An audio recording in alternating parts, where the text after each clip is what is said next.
주님이 고치시는 방법, 주님이 고치시는 방법이라는 제목으로 잠시 말씀을 나누시겠습니다. 따라서 해보실까요? 주님이 고치시는 방법. 예. 자, 주님이 고치시는 방법이 무엇인가 또 깊이 깨닫는 시간 될 수 있기를 바라겠습니다. 자, 우리 예수님께서 이제 갈릴리 호수에 이르렀을 때 사람들이 한 병든 사람을 데리고 왔습니다. 장애인인데요. 자, 이 사람은 어떤 장애를 갖고 있었는가 잠깐 또 한번 살펴보겠습니다. 오늘 말씀 다시 또 주목해 보십시오. 자, 31절과 32절 말씀 같이 읽겠습니다. 자, 같이 읽습니다. 시작.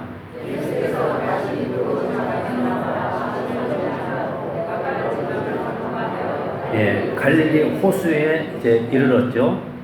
자, 근데 사람들이 누구를 데리고 왔습니까? 자, 32절 시작. 사람들이 귀 먹고 말 덧없는 자를 데리고 나와 안수하여 주시기를 간구하거늘. 자, 사람들이 지금 한 장애인 한 사람 데리고 왔죠. 자, 그런데 이 장애인은 어떤 장애인인가 다시 한번 보십시오. 사람들이 자, 누굽니까? 귀 먹고 말도 덧없는 사람. 자, 귀 먹고 말 덧없는 이 장애인을 지금 자, 예수님께 데리고 왔습니다. 근데 무엇 때문에 데리고 왔는가? 그 다음부터 보시면요. 예수께 나와 뭐 하기를? 안수하여 주시기를 간구하거늘. 그죠? 이 안수해 달라고 좀 요청합니다. 이는 지금 치유를 부탁한 것입니다. 그랬더니 예수님께서는 말할 수 없는 긍휼과 연민으로 이 장애인을 바라보시면서 자, 매우 유명한 그 말씀 한마디를 하시죠. 자, 다시 34절 말씀 보겠습니다. 34절 시작. 네. 자, 유명한 말을 하셨죠. 어떤 말씀이죠? 에바다입니다. 에바다. 자, 그 뜻이 뭡니까? 열려라. 예, 그 뜻이죠. 열려라. 자, 이 굉장히 유명한 말씀 한마디를 하셨습니다. 그랬더니 그 순간 자, 어떤 일이 벌어졌는가? 다시 35절 말씀 읽어보십시오. 같이 읽겠습니다. 시작. 예, 자, 그렇죠. 자, 에바다, 열려라 말씀을 하셨더니 이 장애인이 깨끗하게 고침을 받은 것입니다. 자, 원래는 자, 잘 알아듣지도 못했습니다. 그런데 귀가 열렸습니다. 또 말도 더듬었습니다. 그런데 그 말도 분명하여졌더라. 깨끗하게 고침받게 된 것입니다. 자, 그렇다면 오늘 이 사람이 고침받게 된 비밀은 과연 어디에 있을까요? 그것은 주님을 만났기 때문에 그런 것입니다. 그래서 오늘 우리가 주님을 만나기만 한다면 우리의 모든 문제는 다 해결될 줄로 믿습니다. 옆 사람 보시면 고민해 주십시오. 집사님, 오늘 주님 만남으로 모든 문제 해결하고 갑시다. 예, 오늘 이것이 이제 본문의 내용이죠. 자, 그런데 오늘 이 본문의 말씀을 꼭 육체적인 장애, 육체적인 질병으로만 이것을 접근해서는 결코 안 됩니다. 왜냐하면 이 질병과 이 장애는 영적으로도 얼마든지 우리에게 있을 수가 있기 때문에 그렇습니다. 그래서 어떤 의미에서는 이것이 바로 영적 장애를 입은 그 모든 사람에게 주는 예수님의 교훈이라고 할 수가 있습니다. 그렇다면 어떤 사람이 과연 영적 장애를 입은 사람인가?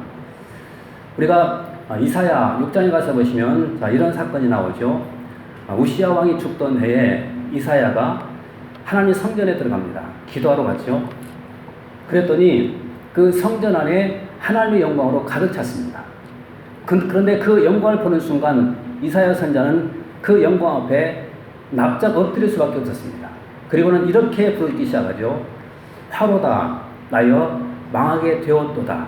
나는 입술이 부정한 사람이요 입술이 부정한 백성 중에 거하면서 만군의 왕이신 여호와를 내가 배웠다. 그러면서 지금 납작 엎드린 것입니다. 근데 바로 그 순간 어떤 일이 벌어졌냐면 천사 하나가 제단에서 핀 숯을 가져다가 그 이사야 선자의 입에 딱 대고는 이렇게 말을 하죠. 내 죄가 사함받았다. 근데 그 사함받은 그 말을 듣고 난 다음 이제 하나님의 음성을 듣게 되는데 어떤 음성을 듣냐면 이런 음성을 듣죠. 자, 내가 누구를 보내고 누가 우리를 위해서 갈고 하나님의 고민이 지금 이사야 선자의 그 귀를 통해서 지금 들려오고 있는 것입니다. 자, 그런데 이사야 선자가 뭐라고 말합니까? 주여 내가 여기 있사오니 나를 보내십시오. 자, 이사야 선지자는 자신을 보내달라고 지금 요청하고 있는 것입니다. 그런데 여러분, 중요한 것은 그 다음인데요. 이사야 선지자가 가서 만나야 될 사람이 과연 누구인가 하는 것입니다. 자, 이 내용을 잠깐 보시는데요. 자, 이사야 6장에서 보겠습니다. 6장 9절 말씀 같이 보겠습니다. 자, 같이 한번 읽어보겠습니다. 시작.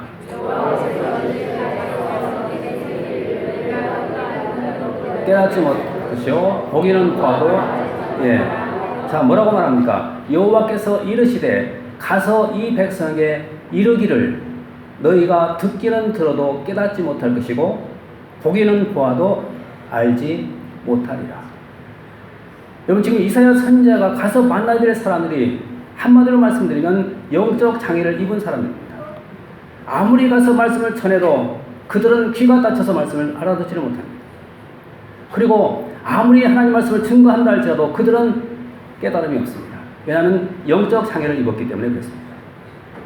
그렇다면 오늘 우리가 이런 영적 장애를 입은 사람은 아닌가 한번 생각해 볼 필요가 있죠. 하나님 말씀 내가 들어도 감동이 없고 하나님 말씀 들어도 깨달음이 없고 만약에 그런 인생을 내가 살고 있다고 한다면 죄송하지만 우리도 지금 영적 장애를 입은 사람이나 다름이 없다는 것입니다. 그렇다면 이런 영적 장애를 입은 그런 사람 과연 어떻게 치료될 수가 있을까? 비밀은 주님 만나면 됩니다. 여러분, 주님 만나면 모든 문제 해결받고 육적인 장애도 질병도 영적인 장애도 영적 질병도 다 고침받고 치유받을 수가 있습니다. 중요한 것은 바로 주님을 만나는 것입니다. 그렇다면 주님 만나면 주님께서 우리를 치료해 주시는데 고쳐주시고 회복시켜 주시는데 주님은 어떤 방법으로 우리를 고쳐주시고 회복시켜 주시는가? 오늘 그것을 잠깐 살펴보고 함께 은혜를 나누겠습니다. 오늘 말씀 세 가지로 정리하겠습니다. 먼저 첫 번째는요, 우리 따라서 한번 해볼까요? 우리에게 맞는 방법으로 고치십니다. 자, 주님은 우리에게 딱 맞는 방법으로 고치시는데 다음 말씀 잠깐 보겠습니다. 자, 31절부터 잠깐 보겠습니다. 자, 다시 보십시오. 시작. 대가볼리 지방을 통과하여 호르스에 이르시니, 자, 32절. 사람들이 귀먹고 말 더듬는 자를 데리고 예수께 나와 안수하여 주시기를 간구했다. 자, 갈릴리 호숫가에서 지금 예수님께서는 한 장애인을 만났습니다. 그리고 사람들이 데리고 왔습니다. 그리고는 안수해서 좀 고쳐달라고 요청을 했죠. 자, 근데 이 요청을 받고 예수님께서 어떻게 하시는가? 자, 33절 말씀도 보십시오. 자, 같이 읽어보겠습니다. 시작.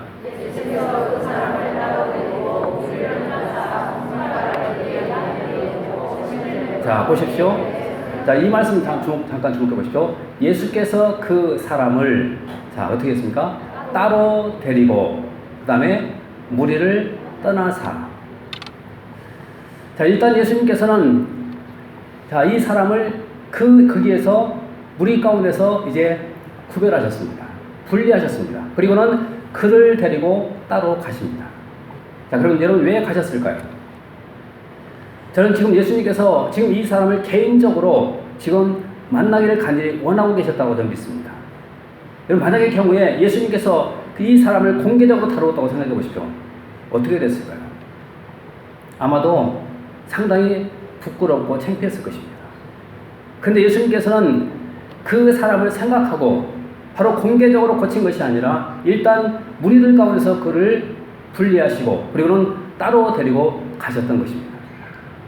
여러분, 이것은 예수님께서 지금 그를 개인적으로 만나고자 했던 것입니다.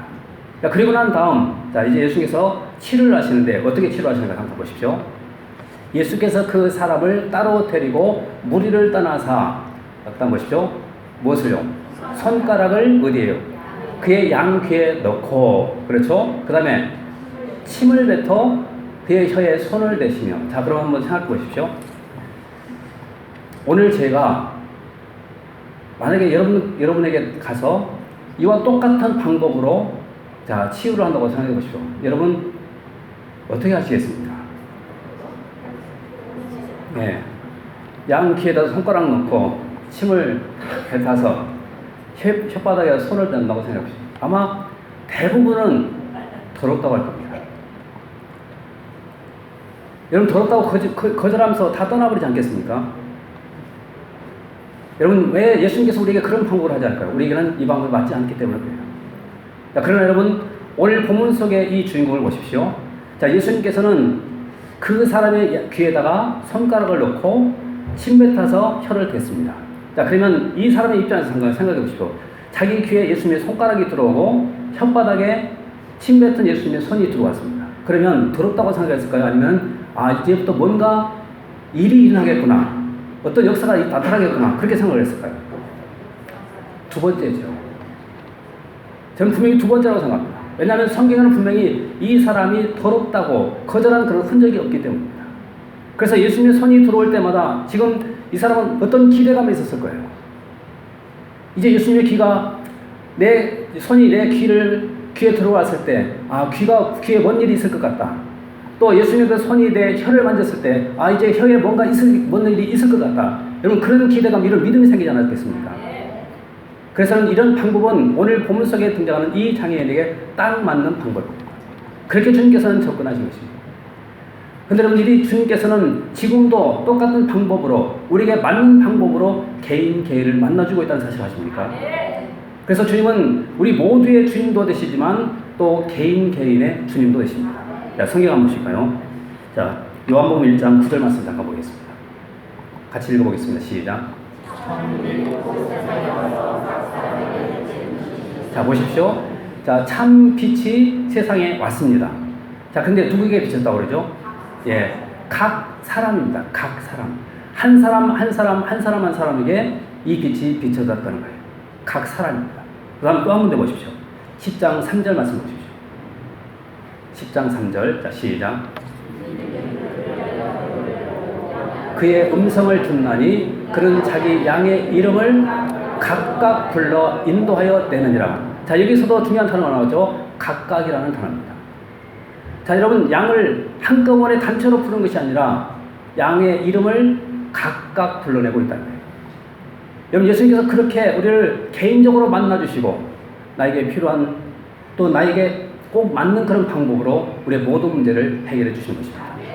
그래서 우리는 고민이 있을 때마다, 어렵고 힘들 때마다 바로 이 주님 앞에 나와서 우리는 도움을 요청하는 것입니다. 그러면 나의 주님, 그분께서 나의 맞는 방법으로 분명히 역사하시고 그런 큰 기적을 체험하게 될 줄 믿습니다. 우리 옆 사람 모습을 꾸며주십시오. 집사님, 형님, 주님은 우리에게 꼭 맞는 방법으로 역사하십니다. 그 다음 또 두 번째입니다. 두 번째는요, 우리 따라서 한번 보실까요? 자, 주님의 기도로 고치십니다. 자, 두 번째는 주님의 기도로 고치시는데요. 다시 한번 34절 말씀 같이 한번 읽어보겠습니다. 34절입니다. 자, 같이 읽습니다. 시작. 자, 보십시오.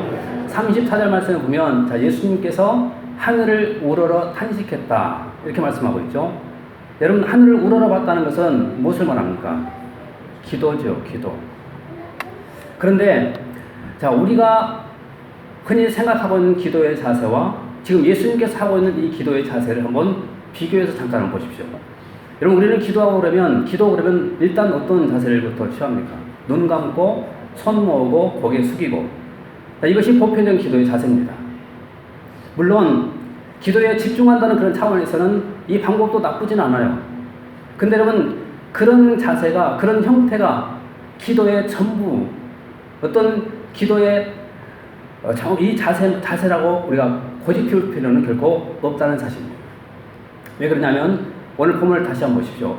주님께서는 어떻게 기도하시는가 하면 하늘을 우러러 탄식했다. 여러분, 그렇다면 주님께서는 눈을 감았을까요? 눈을 떴을까요? 예. 자, 그래서 우리는 기도는 눈을 감고도 할 수 있지만 기도는 눈을 뜨고도 얼마든지 할 수가 있습니다. 기도는. 예를 한번 들어볼까요? 여러분, 우리는 항상 깨어서 기도해야 되죠. 그러면 여러분, 어디에서 우리가 기도하는 거 잠깐 보십시오. 식사할 때도 우리는 기도하죠. 자, 기도할 때 눈 뜨고 기도합니까? 눈 감고 기도합니까? 예, 눈 감고 기도합니다. 감사기도 하죠. 당연합니다. 자, 그런데 이걸 한번 생각해 보십시오. 우리는 운전대를 잡고 운전할 때가 있습니다. 자, 그러면 운전할 때 여러분 기도합니까? 안 합니까? 예, 출발할 때만 기도하고 도착해서 기도하고 이걸로 끝날까요? 아니면 운전 중에도 기도해야 될까요? 그렇죠. 운전 중에도 우리는 기도해야 됩니다. 그런데 운전 중에 우리가 기도할 때 내가 눈을 감고 기도하게 되면 과연 어떻게 될까요?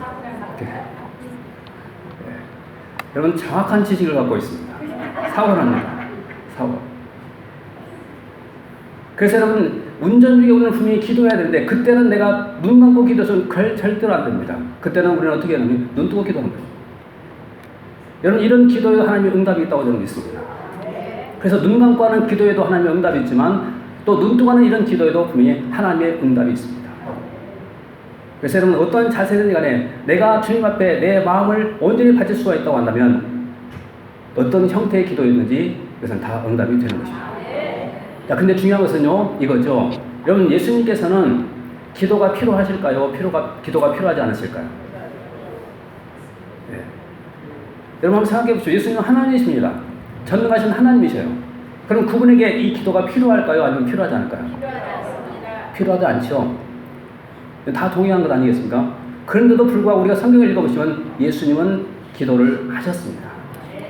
여러분 기도가 필요 없는 분도 기도를 하셨다면 우리는 얼마나 더 기도해야 될까요? 기도가 필요 없는 그분도 기도하시면서 그 사명을 감당했다고 한다면 연약한 우리는 얼마나 더 기도를 해야 될까요? 여러분 기도 없이 우리가 신앙생활에 성공할 수 있다고 생각하십니까? 못합니다. 여러분 기도 없이 우리가 이 세상에 또 승리하며 살아갈 수 있다고 생각하십니까? 못합니다. 하나님의 도움이 없이는 우리는 결코 아무것도 할 수 없습니다.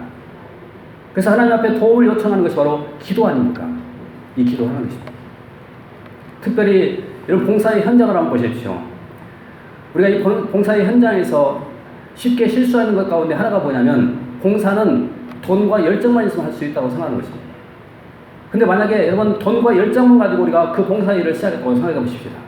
그럼 어떤 결과가 나타나는 줄 아십니까? 그 봉사에는 기쁨도 없습니다. 그 봉사는 결국 다툼과 싸움으로 끝나고 마는 것입니다. 그러나 기도해 보십시오. 그러면 기도하고 시작하게 되면 그 모든 봉사에는 헌신에는 뭐가 있냐면 기쁨이 있습니다. 그리고 주님께서 함께 하시고 평강으로 우리에게 축복해 주시는 것입니다. 그래서 우리는 기도하는 것입니다. 여러분 기도는 단순히 어떤 응답만 우리에게 주어지는 것이 결코 아닙니다. 기도는 내가 살기 위해서 하는 것입니다. 왜냐하면 많은 사람들이 그러죠. 이 기도는 영적인 호흡이다. 그렇게 말씀합니다. 그럼 주님께서 기도하신 것처럼 우리도 기도하면서 인생을 살아가십시다. 우리 옆 사람을 고민해 주십시오. 집사님 손을 우리 기도하며 살아가십시다. 네, 그 다음에요. 세 번째입니다. 따라서 보실까요? 고통을 함께 느끼며 고치십니다. 네, 자, 고통을 함께 느끼며 이제 고치시는데요. 우리 34절 말씀 같이 한번 또 다시 한번 보십시오. 자, 다시 한번 읽어보겠습니다. 시작. 자, 보십시오. 하늘을 우러러 뭐 했다고 그러죠? 탄식했다. 탄식했다. 그렇게 말하죠. 여러분, 이 탄식이라는 말은 한마디로 말씀드리면 이 장애를 입은 그 사람의 모든 고통을 함께 느꼈다. 이런 뜻입니다. 함께 느꼈다. 그런데 이 단어를 히브리서 기자는 매우 독특한 그런 단어로 표현을 하는데 어떤 단어인가 하면 동정이라는 단어입니다. 한번 잠깐 보실까요? 히브리서 4장 15절 말씀까지 보겠습니다. 같이 한번 읽어봅니다. 시작. 이가 아니요 모든 일에 우리와 똑같이 시험을 받으신 이로되 예. 자, 예수님께서 다시 한번 보십시오. 우리에게 있는 대제사장이 누굽니까? 예수님이시죠. 우리의 연약함을 뭐 하신다고? 동정하신다. 여러분, 우리의 연약함을 동정하시는 분, 그분이 대제사장 되신 예수 그리스도라는 것입니다. 근데 이 동정이라는 말이 무슨 말인가 하면 함께 느낀다. 그런 뜻입니다. 함께 느낀다. 이것이 동정입니다. 그래서 오늘 예수님께서는 지금 이 장애를 입은 사람을 바라보면서 지금 함께 느끼고 있습니다. 그 사람이 말 못하는 이 고통 느끼고 있습니다. 듣지 못하는 이 고통 주님도 함께 느끼고 있습니다. 그리고 다른 사람들로부터 지금 다른 사람부터 공격을 받고 또 비웃음을 받는 이런 모든 것들을 예수님께서 지금 함께 느끼고 있는 것입니다.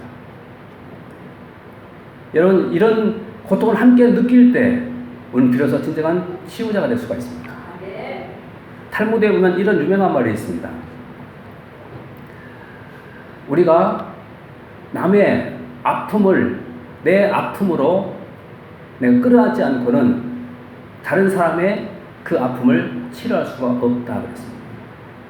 이건 무슨 말입니까? 상대방의 그 아픔을 나의 아픔으로 내가 느낄 때 나는 비로소 그 사람을 치유할 수 있는 치유자로 세워질 수가 있다고 말입니다. 이런 이야기가 있습니다. 어떤 할아버지가 병원에 갔습니다. 그리고 건강검진을 받았는데 병이 발견됐어요. 어떤 병인가 하면 암입니다. 암이 발견된 것입니다. 여러분 크게 충격을 받았어요. 여러분가 평소에 건강하게 살았는데 어느 날 갑자기 여러분 내가 암이라고 생각해 보십시오. 이건 세상이 무너지고 하늘이 무너진 것 같은 그런 느낌 받지 않겠습니까? 지금 할아버지도 그런 느낌을 통해서 받은 것입니다. 그러면서 갑자기 성격이 완전히 돌변하기 시작합니다. 평소에는 상당히 좋은 사람이었습니다. 이해심도 많고. 그런데 암이라는 선고를 받은 순간부터 상당히 괴팍한 사람으로 변질됩니다. 그래서 만나는 사람들에게 욕을 하고 또 병원에 입원해 있는데 식사 시간에 그 밥이 들어오면 밥을 상처에 엎어버리고 그리고 가족들에게도 험하게 대하고 심지어 의사와 간호사들까지도 욕을 하고 항상 상당히 험하게 되어 있습니다. 그래서 가족들은 그 할아버지를 어떻게 좀 치료해 보려고 많은 노력을 했습니다. 그래서 평소에 친하게 지냈던 지인들도 한번 불러서 좀 얘기를 좀 해달라고 요청을 했고 또 그가 또 상당히 가깝게 지내던 그런 또 친구들 또 친척들 또 은사들 다 초청해서 만나게 했습니다. 그런데도 불구하고 아무런 소용이 없었던 것입니다. 그런데 어느 날 그 할아버지 집 옆에 살고 있는 한 꼬마가 할아버지가 병원에 입원했다는 그 소식을 듣고 병문안을 온 것입니다. 가족들은 반신반의하면서 그냥 들어보냈어요. 그런데 한 30분 정도 이 꼬마가 할아버지를 만나고 나왔습니다. 근데 이 꼬마가 할아버지를 만나고 나왔는데 나온 그 순간부터 할아버지가 완전히 바뀐 거예요. 그렇게 괴팍했던 그 할아버지가 갑자기 온순해진 것입니다. 말을 할 때마다 욕을 했던 그 할아버지가 욕을 다 끊어버렸습니다. 그래서 가족들이 궁금해가지고 그 꼬마에게 물었습니다. 도대체 너는 할아버지를 만나서 어떤 얘기를 했니? 하고 물었더니 아무 말도 하지 않았다는 거예요. 그러면 30분 동안 너 할아버지 만나서 뭐 했냐? 하고 물었더니 그가 이렇게 대답합니다. 저는요 할아버지 얼굴만 바라보고 그냥 한없이 울었어요. 한없이 울었어요. 여러분 바로 이것이 치유의 기적을 가져온 것입니다. 다시 말하면 이 꼬마가 그 할아버지의 얼굴을 바라보면서 그 고통을 함께 느끼면서 30분 동안 계속해서 운 거예요. 그 모습을 바라보면서 할아버지가 치유된 거예요. 여러분 그래서 내가 똑같이 상대방의 그 아픔을 나의 아픔으로 끌어안고 우리가 그분을 만날 때 우리는 진정한 치유자로 우리가 세워질 수가 있다는 것입니다. 여러분 이웃들을 만날 때 특별히 상처를 입은 그런 이웃들을 만날 때마다 여러분 꼭 조심하십시오. 우리가 잘못 만나게 되면 오히려 그 상처가 더 깊어질 수가 있습니다. 그러나 여러분 그 사람의 상처를 나의 상처로 끌어안고 우리가 조심스럽게 만나게 된다고 한다면 우리는 치유자로 세워질 수가 있습니다. 오늘 예수님께서 바로 그런 방법으로 지금 이 사람을 지금 만나고 있는 거예요. 탄식하시면서 동정하시면서 지금 이 사람을 만나고 있습니다. 그리고는 매우 유명한 말씀 한마디를 하셨죠. 그 말씀이 뭡니까? 에바다. 자, 이 말씀의 뜻이 뭐라고 그랬죠? 열려라 그런 뜻이죠. 이 말씀과 함께 기적이 나게 됐죠. 자, 다시 말씀 주목해 보십시오. 오늘 말씀. 자, 35절 말씀 같은 거 읽어보겠습니다. 자, 35절입니다. 시작. 네, 그렇죠. 여러분, 예수님께서 그 아픔을 끌어안고 지금 이 말씀 한마디 하셨습니다. 많은 말씀도 필요하지 않았어요. 오직 한마디만 하셨습니다. 그것이 뭐냐면 그냥 열려라. 에바다. 여러분, 이 말씀 한마디만 냈습니다. 바로 그랬더니 그 순간 놀라운 일이 벌어졌습니다. 귀가 열리고 말이고 풀려 분명해졌더라. 여러분 이 에바다의 이 축복이 오늘 저와 가운데 꼭 임하시게 되시기 바라겠습니다. 우리 이 찬송 한번 같이 한번 불러보겠습니다. 에바다 한번 불러봅시다. 말씀을 들어가면서 한번 불러보시겠습니다. 주님께서 그 아픔을 끌어안고 하신 한마디 말씀 에바다. 여러분 이 말씀에 오늘 우리 가운데 임하신다고 한다면 오늘 우리도 이런 기적의 주인공 되지 않겠습니까? 이 열렬한 이 축복이 오늘 저와 가운데 꼭 임할 수 있게 되시기 바라겠습니다. 귀도 열리고 마음도 열리고 여러분의 건강도 열리고 모든 것 다 열리는 그런 축복의 삶 되시기를 주님 축원합니다. 기도하겠습니다. 은혜로우신 우리 아버지 감사합니다. 귀한 시간 함께 하시고 또 귀한 말씀 허락해 주신 것을 감사합니다. 오늘 또 겸손히 또 주의 말씀 받습니다. 그리고 이 말씀 항상 기억하고 또 붙들고 순종하며 기적의 도구로 쓰임받으며 살아가도록 축복해 주옵소서. 무엇보다 주님 만남으로 말미암아 우리의 모든 육적 질병도 영적 질병도 다 고침받게 도와주시고 또 모든 것 회복될 수 있도록 인도해 주셔서 강건하고 건강한 모습으로 주님께 쓰임받는 삶을 살아가도록 축복해 주옵소서. 주님 예바다의 이 축복이 우리 모든 성도들에게 꼭 임하도록 인도해 주옵시고 열리는 이 축복이 가정에도 그리고 삶 가운데도 꼭 임하게 도와주셔서 많은 축복 드리며 남은 생에 복되게 살아가도록 역사해 주옵소서. 오늘도 함께 하시고 영광 받아주신 거 믿고 감사드리며 예수님 이름으로 기도합나이다. 아멘. 찬송 함께 부르시겠습니다. 찬송 273장 함께 부르시겠습니다. 270